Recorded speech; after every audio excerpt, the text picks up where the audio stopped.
as well, and Tony and friends will answer it. So with that, thank you again for being here. I'm going to kick it over to Tony to get us started. Thank you, Laura. Hopefully everybody can see my screen, my browser. So I'm going to run the slideshow. Yep, thanks. This is Tony de la Fuente. I'm the creator of Prowler and the founder of Prowler, also CEO. I'm here today with my colleague, Pablo. Pablo, can you give a quick introduction about you? Thank you, Tony. I'm Pablo Lara. I'm an engineer at Prowler, and I'm looking forward to share with all of you, how to contribute to Prowler. Yep, exactly. So the main goal of this talk is, and this series of webinars that we are going to do every Thursday over the next month, is to guide you through how to do stuff with Prowler and how to contribute back to Prowler. As you know, Prowler is an open source platform, not only a tool, but also now a platform to check security best practices and security misconfigurations in the cloud. So in the session that we are covering today, we are actually going to talk about how to understand the different components of Prowler in putting more focus on our new web UI, how to know what to do with the new web UI, the different options inside the UI, and how to start making contributions, making changes or adding new features, etc. So we want all of you that are attending this live session, or if you are watching this offline, to learn how to do different contributions, adding new features into Prowler UI using, of course, the Prowler API, okay? So we are going to start with a Prowler introduction, then we're going to talk about the new components from version 5, how to set up your dev environment, start customizing and adding new UI components into Prowler, and how to send those contributions back to Prowler if you want to be a rock star on open source cloud security with Prowler, of course. So let's get started with what is Prowler. Okay, Prowler is a open source platform. Is a CLI tool, but also an application that helps you to perform security operations in the cloud and compliance operations in the cloud at the end of the day. So with Prowler, you can scan your AWS environment, you can scan your Azure, your Google Cloud, and even your Kubernetes cluster for one-time assessments and also for continuous security monitoring, okay?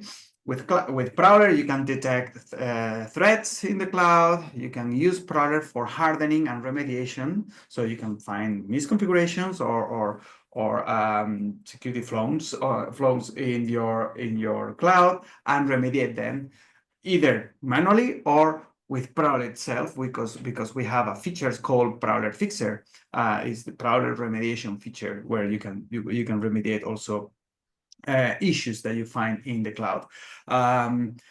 With Prowler, you can also use it to take a snapshot of your account or your infrastructure when you have a security incident and figure out what has happened. And it's very helpful for that as well, because you can sort by severity the most or less important findings and figure out what has happened. Let's say that you had a security incident due to a resource exposed into the internet, right? Like a database or a storage service. So you can see that very, very easy with Prowler as well. Hopefully you never use Prowler for an incident response, but it used to happen, okay? And for compliance, as I said, you can use Prowler for audits and security assessments. When you don't know anything about what you have in the cloud, running Prowler one time is very helpful to give you a good insights about your security posture. Also, you can go through multiple type of reports and insights for compliance frameworks like ISO 27001, SOC 2 Type 2, even CIS, GDPR, etc. with Prowler.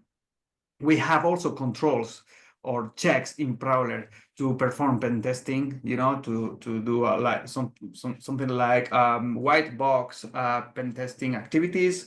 to figure out if a third party can do privilege escalation, lateral movement, take advantage of weak security configurations in incident and access management services.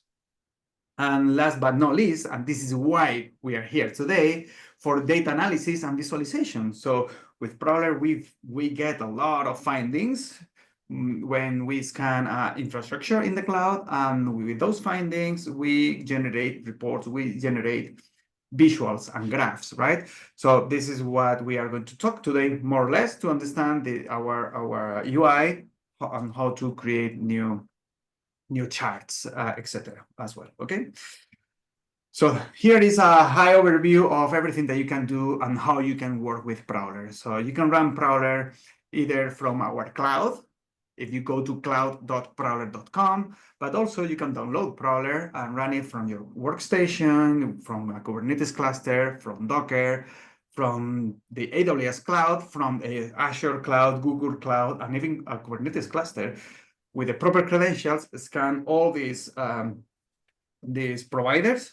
What you see in the center of this diagram are what we call providers or cloud providers. And Prowler also can get more data from third parties like Shodan to enrich the findings with more information. Once you have that done, you can see everything in the app. That is what we are going to show in a local dashboard in multiple formats, okay? And send the findings to third parties like Amazon, S3, AWS Security Hub, Splunk, Elasticsearch, you name it, pretty much anything, because we use open standards, open formats, okay? So why we are here as well, because we lead what we call the open cloud security movement. And what is this? This is what we truly believe is needed in the market, in the industry, in order to keep the cloud adoption growing. So only Prowler has gone above 10 million downloads, more than 11,000 GitHub stars. We are always very active in the community, in the open source community, and what we call the open cloud security community, talking at the most important events in the industry, as you can see here. What is different in Prowler than any other project, any other product that it does cloud security? Well, we are fully open source with Apache license version 2, and we embrace open standards. So our default format is JSON OCSF, is also CSV, is HTML. We have a very straightforward web UI that you are going to see now. You can use Prowler from the CLI, from an API, with all the same capabilities, either if you use Prowler self-hosted or Prowler Cloud. Prowler is optimized for audits and one-time assessments, but at the same time for continuous monitoring. This is key also for what we do. So Prowler is what we call the Cloud Security SDK, because we monitor and we check directly into the cloud providers. This is not like other providers are, security providers are telling you, hey, we have all your data, query my database with your data. No, Prowler is going to the cloud provider to get your cloud security status, which makes more consistent results on what you have in the cloud at the end of the day. And of course, when I started Prowler in 2016, I wanted to have something very easy to use, not only for me, but for everybody else, to make sure the cloud is secure. So Prowler out of the box is multi-region, is multi-subscription if you use Azure, is multi-project if you use Google Cloud, and it goes through any type of Kubernetes cluster as well. So easy to use is key in everything that we do at Prowler, because we want, of course, the cloud to be more secure. And now let's move on to Prowler 5. Prowler has some new components, as you can see here, from Prowler, from the last version and last major version of Prowler, that is, in our opinion, of course, the game changer of everything that is out there when it comes to cloud security. Now we have of course, what everybody knows about Prowler, that is our CLI, right? The Prowler command. Of course, you can still use it, using it by installing with pip install Prowler, and you get it. But also, if you want to enjoy the whole application, you have to install it using Docker Compose, for example. You will see that during the demo with Pablo. But let's look at the different three main components. First, we have the Prowler SDK from the bottom. I'm going to go from the bottom up. The Prowler SDK is the core of Prowler, where you see the CLI, but also everything else that is giving you all the Prowler functionalities, like calling the checks, calling the compliance frameworks, etc. That is what we call SDK, or let's call it also Prowler core, or the backend of Prowler plus the Prowler API that runs on top of the SDK. That is basically the backend API to run everything in Prowler, right? Is built with Django REST framework.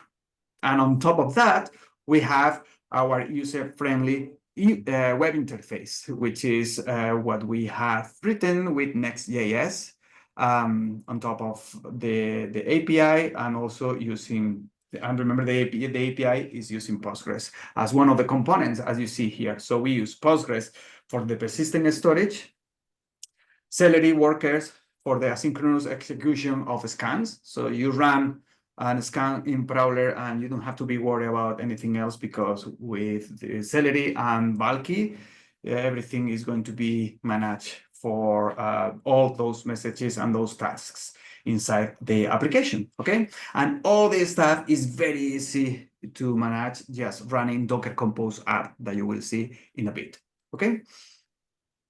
So let's start with how to actually contribute and understand the code of our UI.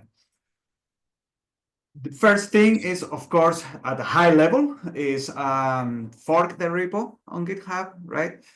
Set up your local environment and develop your changes and test your changes, etc. Submit a pull request and send a and we approve the pull request and release the new version of Prowler with anything else. If you are a Prowler already user, you can see that pretty much every day we are adding fixer, we are adding new features, etc. So that is because we are very actively adding stuff into Prowler internally, but also our community, okay? So what are the requirements for you to be familiar with, at least, if you want to be a Prowler contributor? You need to understand, of course, and to have a GitHub account.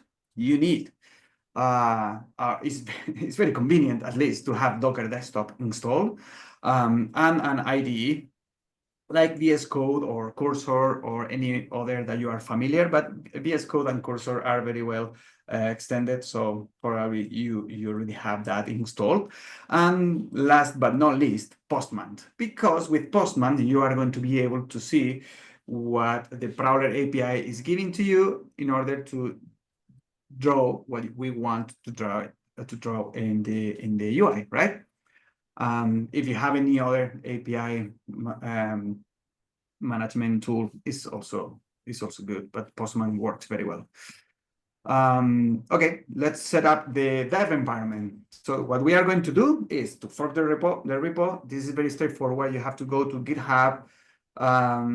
We are going to see all of this live, okay, with Pablo, but let me go through all the steps for you to know.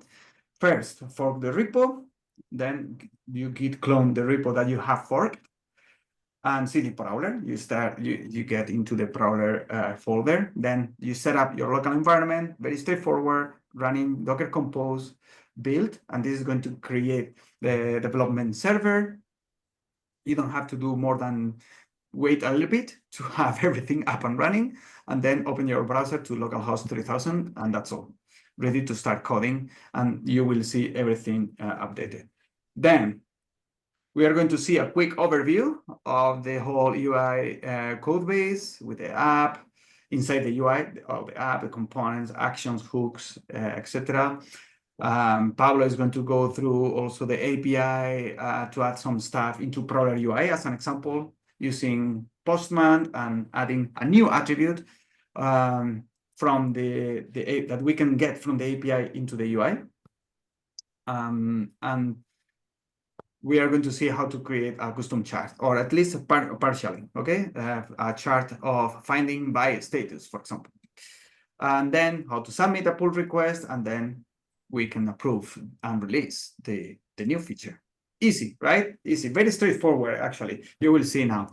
So with this, let's see how to do this in the real world with Pablo. Pablo, I'm going to hand over to you. Let me stop sharing. Let's do Yep. it. Let me share mine. This screen, share screen. Do you see it? Yes, we see your screen nice and easy. Awesome. If So anybody starting from the cannot see the beginning, screen well, please add some comments into the Q&A probably. But yeah, so far so good. as Tony mentioned, let's start from the fork of the repository. So we have a button in the top right corner. So just click, put your custom name, and then click the Create Fork button. I did that already right before the training. So all I'm going to do is to run the command that Tony shows in the slides. All we have to do is to run that command. Make sure you have Docker Desktop running already in your laptop. In the meantime, I'm going to show you a quick overview of our project structure. So just to make sure that if you want to make some contribution, you know how this works. When you do the fork, you will have a Prowler folder with all this content. And in this training, we are focusing the UI. So in the UI folder, and probably if you are already familiar with React or Next.js, you probably knows already the structure, but I'll explain a bit. I'll start from top to bottom. We have actions, app folder, components, hooks, styles, and types. All of them are a specific feature from Next.js, but in any case, we are going to check all of them. For example, actions, this is how Next.js handles the API request. When you want to do some get, post, delete method, server actions, all of them are here in this folder. I try to keep them organized in folders. For example, if you want to do some get requests for findings, you have a folder inside actions for findings. That means because this applies for the whole project. This is a component-based. For example, in components, and I'll be back to actions in a second. In components, when you want to see something specific for findings, inside components, you will see a findings folder. And then you have everything specific related to findings. Okay. Keep going with the action, but no more than this is just server actions. In this case, get findings. We have our get request to this URL. Later in the training, I'll show you in the API documentation, and we will do this in Postman also, because you can check everything before you see in the UI. We can use Postman, and we are sure that we are good in our request. So after action, we have app. Probably this is the most important folder in our Next.js project. App is how Next.js handle the routing. What that means. When you want to create some prowler.com/findings, then you need to create a folder which is findings, and then you have now a root with a finding page. There is no other way in Next.js. You have to do it this way, always. So that means all these folders that you can see here is our root in our application. That means we have /compliance, /finding, /invitation, /profile, whatever. Following with the components, as I said before, I try to keep very organized all of them, and then If you want to check some components specific for compliance, you will find them in this folder. Filters, for example, filters are generic and are 100% reusable in all the applications. So all of them are here. Same with service and scans. One particular thing that I would like to comment is the UI folder inside component. What is the UI folder? This folder contains all the components that you can, that there are no specific components. That means all of this is not specific for any page on our application. You can reuse all of them wherever you want, wherever you need. So you don't have to duplicate code. You don't have to copy and paste the code because you have all of them inside the folder. And if you have to add a new one, feel free to add it inside, and then you can use it how many times you need because that's the idea. Okay. Next, hooks. We only have one hooks for now, but this is a custom React hooks normal folder. All React project I saw in my life have this folder, and it's exactly the same. You can put here the hook, the custom hook that you create for your own logic if you need to do something specific. This is the folder for you. Last, styles. This is in Prowler, we are using Tailwind CSS. That means these files is not used only to put some variables for colors, for the charts. We will see the charts in the overview page later. But if you wanna change the styles, please use Tailwind CSS.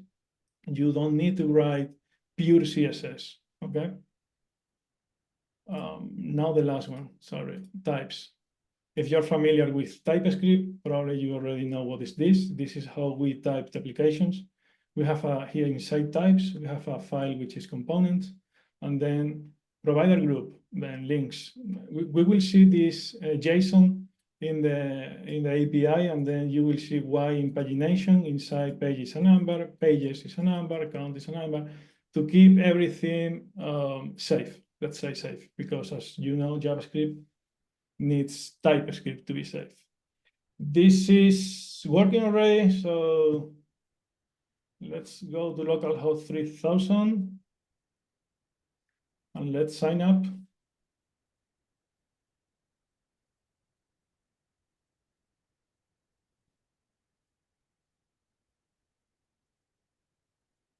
It's compiling. When you run this command, Next.js compile every page when you click on it. So that's normal. If it takes some seconds, it's totally normal.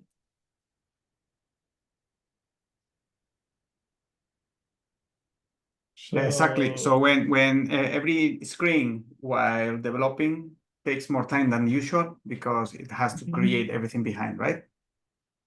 Very safe password, contribution password 123. Sign up, and then we can log in. So to clarify, the first user that you create in Prowler is going to be the admin of your tenant, right? Yes, 100%. So this is what you are going to see the first time you sign up as signing at Prowler. And probably what you want to do is run a scan, right? Because this is what we do.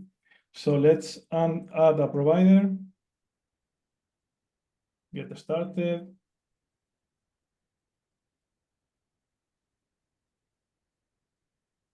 AWS.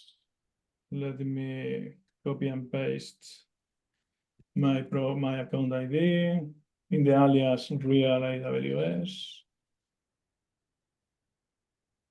Remember, for all of you here attending, remember you can add either your real AWS account or Azure subscription or a project for Google Cloud or even a Kubernetes cluster, okay? You just need, in the case of AWS, you can use static credentials as we are doing here. Are static, I mean, these are temporary credentials, but you can also assume a role or doing different type of authentication for for, of course, following the best practices when it comes to connecting to any of these providers, because Prowler is agentless. So you don't have to deploy anything in the target that we are going to scan. So just Prowler only needs the credentials. So you can see in the documentation what are those credentials, but basically read only or audit type of credentials. And yeah, now Pablo has added the one account and is scanning the account. Prowler is connecting to the account. Of course, it needs internet connection. If you run this from your laptop most likely is going to be connected to the internet. So it shouldn't be any issue to reach to the AWS APIs in this case and start the scanning. This is going to take a few minutes. It depends on the internet connection. It depends on how large your account is and all that stuff. But yeah, now it's scanning. Yeah, as you can see in the terminal, we see the log of the API running the scan. So we also have this button to refresh the status button. This will change probably next week, by the way. It will be done automatically without a button.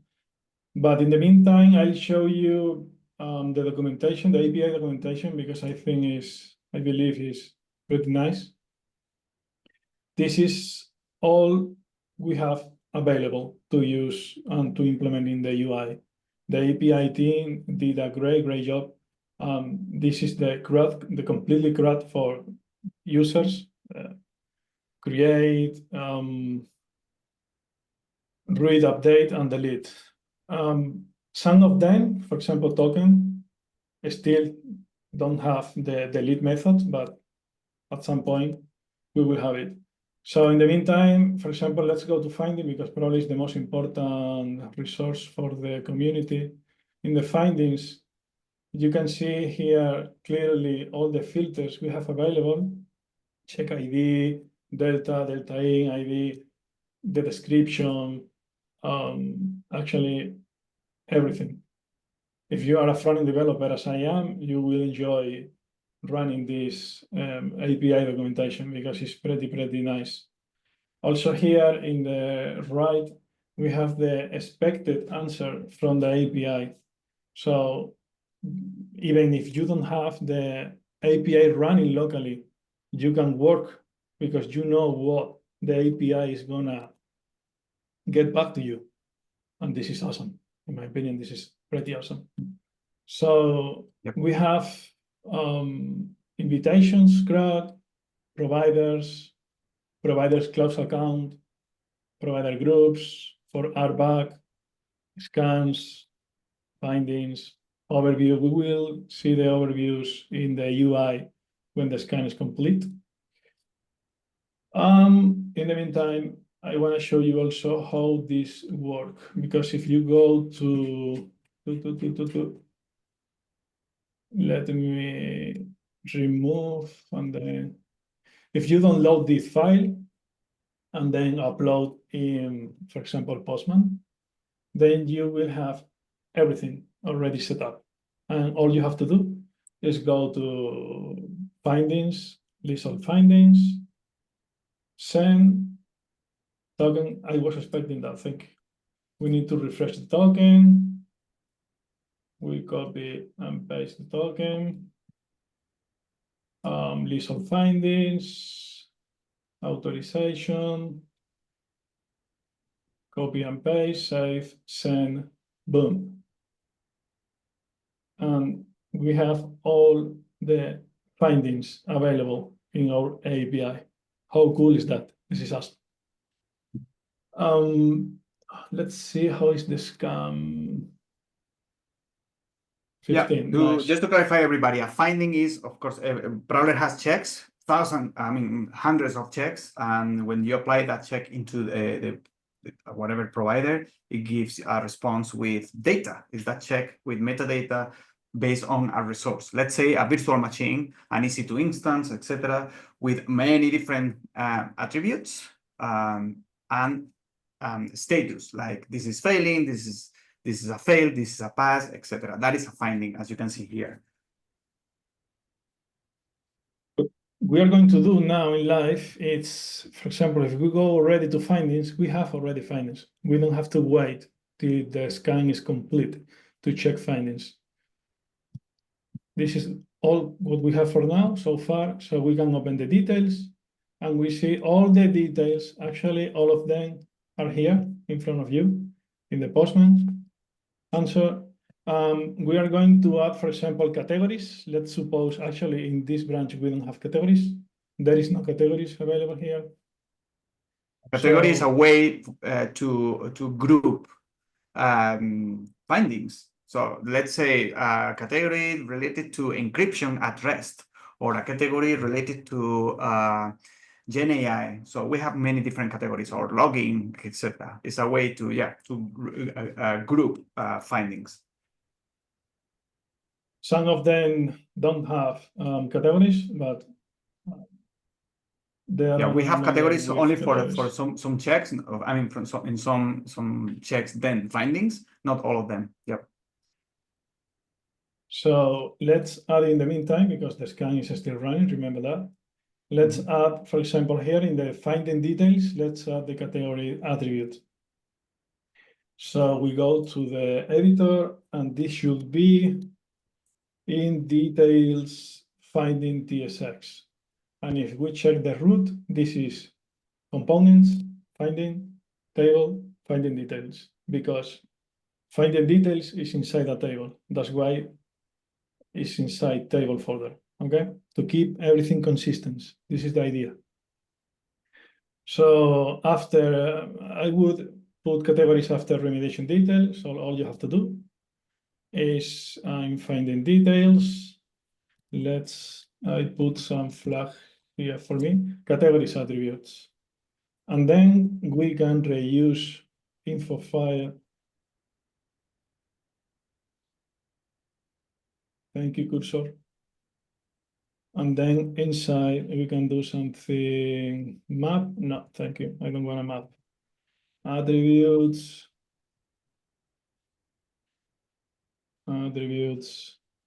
Dot check metadata. Why metadata? Because you go to the API you see here in the object, there is check metadata. Then you have to go inside. Check metadata, dot categories. I'll ask if it exists, otherwise we will have a crash in the app. And then, because categories is an array, then we have to split the array with commas. If doesn't exist, please put me a dash. Okay, this should work. If we come back to the finding details. Yes, as you can see now we have categories. There we go. Here. Yeah. So we have a set of checks that they look for secrets in variables, in code, or in places that shouldn't be secrets. It's a really bad practice to use secrets in TextPlain in places in your resources. So that is why we have a category called secrets. Nice. We can see now that. And that is also great because at the end of the day, eventually you will be able to search by category as well. Is the, by the way, Pablo, is the search bar up there also looking for categories? Everything that is in the finding? Secrets, let's try.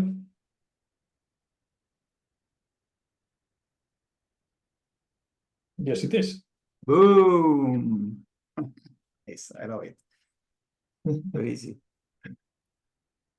Nice. As a last point, this is the overview page. We were talking about it, but I didn't show you, I think. Again, it's compiling, remember. Yeah. Next.js. And in real life, it's not that slow because it doesn't have to compile anything. Yeah. Yes. And this is empty because the scan is still running. Let's check, by the way, how it's going. 85. Good. We are Good. almost there. In the meantime, I show you overview page. It's the main page when you sign in Prowler. So this is page, boom. And this is our main layout what I mean with the main layout, I mean this: one box, two box, three box, another row.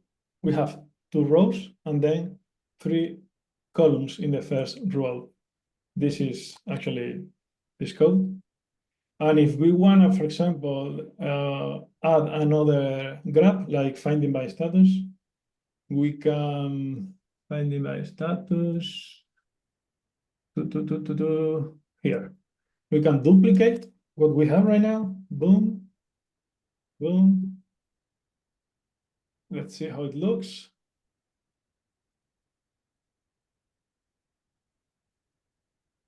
We have now a new chart. Let's fix this in a bit, but please don't do it as I'm going to do right now. For example, empty margin top is this. Don't fix this in this way. This is only for training purpose. Compiling. Yeah, there you But go. it works. Look, nice. Yeah, Only for training purpose. It's working for training purpose. So now if we go inside, and this is pretty interesting, let me tell you why. What we have here is a component which is asking or requesting the information from the API. And that needs to be server-side. And all the pages in Next.js by default are server-side, all of them. So here in this endpoint, get finding by status, I'm getting all the information from that endpoint. And I'm passing through directly to the component in line 108. I'll show you the component. This is the chart directly. Boom. And let me, probably you cannot read it, but let me show you. This is a bit bigger, but don't be worried about it. I'll tell you why. I make it bigger again. This is the graph itself. Let me show you. Why I'm telling you don't worry about that, because all of these graphs can be taken from libraries like ChatCN. We are using ChatCN. Actually, this is the graph that you are seeing in Prowler. It's the same. I didn't write this code. This code is coming from ChatCN, which is a UI library we are using just to that you are familiar with the stuff that we are using. Feel free. I mean, this is open source. If you need anything that you want to add, you want to contribute, you can go here, view code, copy and paste the code, and then connect with the data that we have already. Pretty simple. Everyone that wanna do it can do it. So I think this spider graph, how is the name here of the spider? Is going to be very helpful for our compliance reports. Yep, that's pretty cool. It is. From my side, that's all. I mean, not sure if you know, but we have a front-end engineer position open, so feel free to apply. We are looking forward to see your PRs. Okay, Pablo, so can you give me a little bit more information about how we get that information from the API to get the numbers needed to that chart? So in the code, in the findings by status chart. So from where, because probably I missed that part.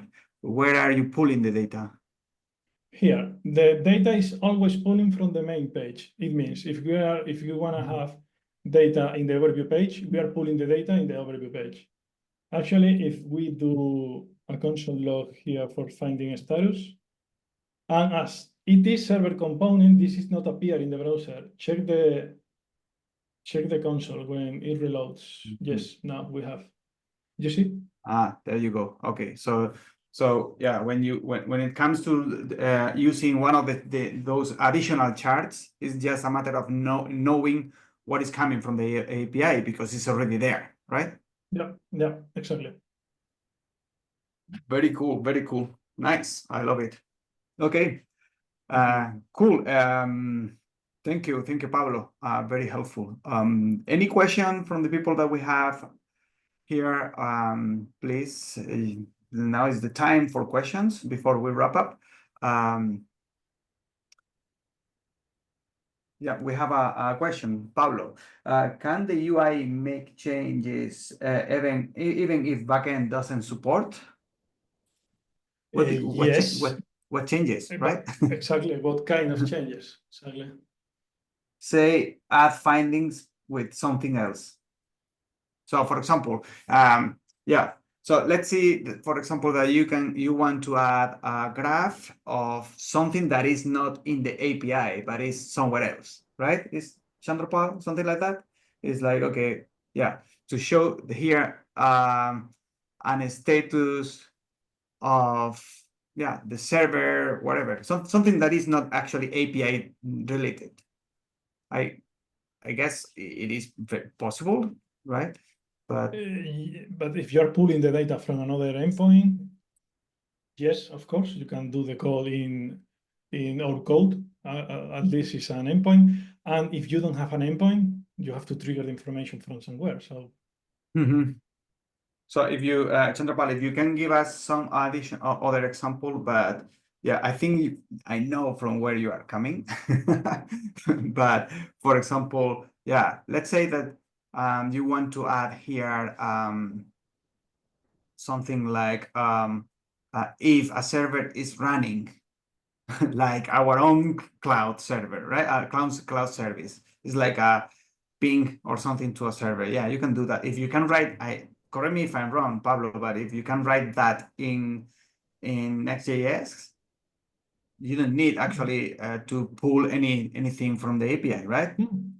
yes, if you can get a endpoint with a request, yes, you can print whatever you want. Exactly. So that is the power also of React with Next. That is, of course, you can take advantage of your REST APIs, but also you can build pretty much anything on top of that. More questions, people? Let me see. Yeah, I have another question. If I have multiple AWS accounts to scan, can Prowler support it? Yes, of course. You can add as many AWS accounts as you want, as many Azure subscription, Google Cloud projects, and Kubernetes clusters. There is no limit. There is no limit. Of course, I mean, if you add 2 million of AWS accounts, we probably reached the limit, but we haven't seen the limit of adding. I mean, you can add as many accounts as you want, okay? Yes, we have more events. Okay. Let me have the last point, Tony, please. Yep. I didn't say this, but I'm available in the Prowler community Slack. So if you have any question, any console or whatever, I'm happy to jump even in a call or whatever you need. So feel free to ask.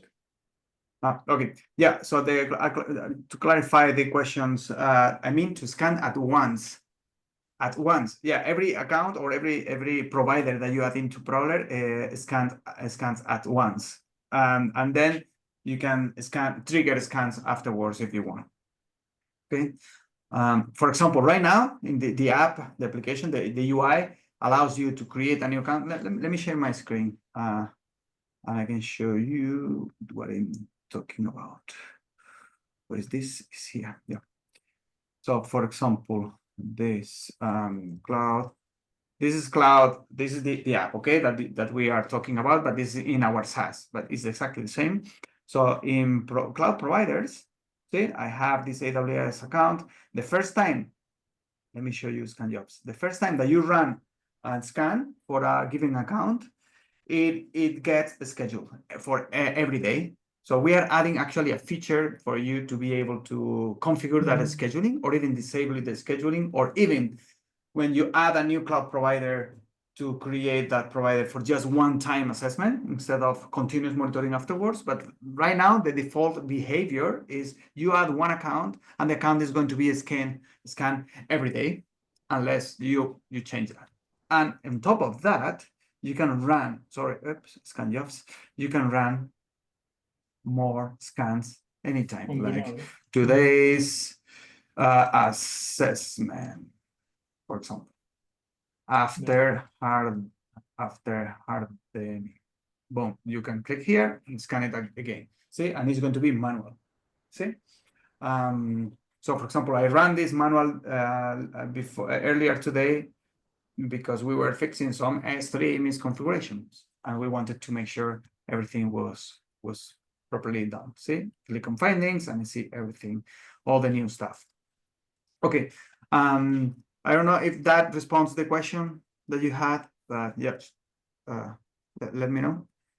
I don't see no questions here. Let me see. Q&A. I have a question, another comment on question. Yeah, for the question about this, the scheduler is available. So what you see here is Prowler. It's the Prowler that we have been seeing. So I know it sounds weird because everybody asks this, but this is open source that we use, that you can use locally or in our SaaS, that is cloud.prowler.com. Okay, so responding to your question is exactly the same. Okay, the scheduler that you see here is in the application that Pablo has been showing, which is the same, right? And another question is using Prowler to enrich a graph DB to establish relationship among cloud resources and users. Like, wait, oops, I don't see. Probably, yeah, Matt is answering. We are working on a POC, yep, around that. We will have something very cool soon, and open source, of course. But at the same time, if you want to send findings or from Prowler to a third party like Elasticsearch, Splunk, let's say Amazon Security Lake, or I mean, you name it, you can do that from the CLI, but also you will be able to do that from the app.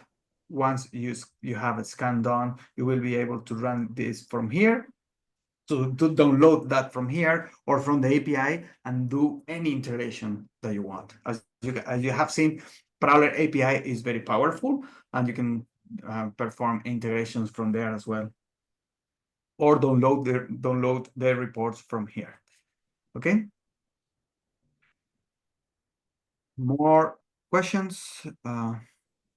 Is everything answered already? Please feel free to keep asking questions, okay? Cool. So we have seen everything working. We have seen how to find the most important components in the UI. So this is the best way for you to contribute to the open cloud security movement, to contribute to make the cloud a safer place for sure. With open source, without open source, we cannot make it. So please take that in mind, either with Prowler or with whatever else, but open source is key here. Yeah, so we have been solving questions. We are happy to respond more questions anytime you have. Not only everybody in the Prowler team there, but also a lot of members of our community into our community Slack, Prowler community Slack, that you can go straight away by typing go-to.prowler.com/Slack. Okay, and with that, thank you for attending. Thank you so Thanks, much, Pablo, for the work that you do and the way that you lead the effort of our web UI. Thank you, Laura and Matt, for the assistance and the help. I think this has been great. Of course, keep an eye on our events. We have another very good and informative event next Thursday. Very technical for people that wants to know more about our API, our backend stuff. It's going to be also very helpful if you want to learn more about Prowler integrations and further developments. Absolutely. We added the link to all of the upcoming events in the chat. Again, Tony and Pablo, thank you for such a great event. Please come. We hope to see you next week, and these will be online as well by the end of the day tomorrow for anybody who wants to watch it on demand. Awesome. Thank you, everybody. Thanks. Yep. Looking forward to see your contributions. Bye. Thanks all. Bye.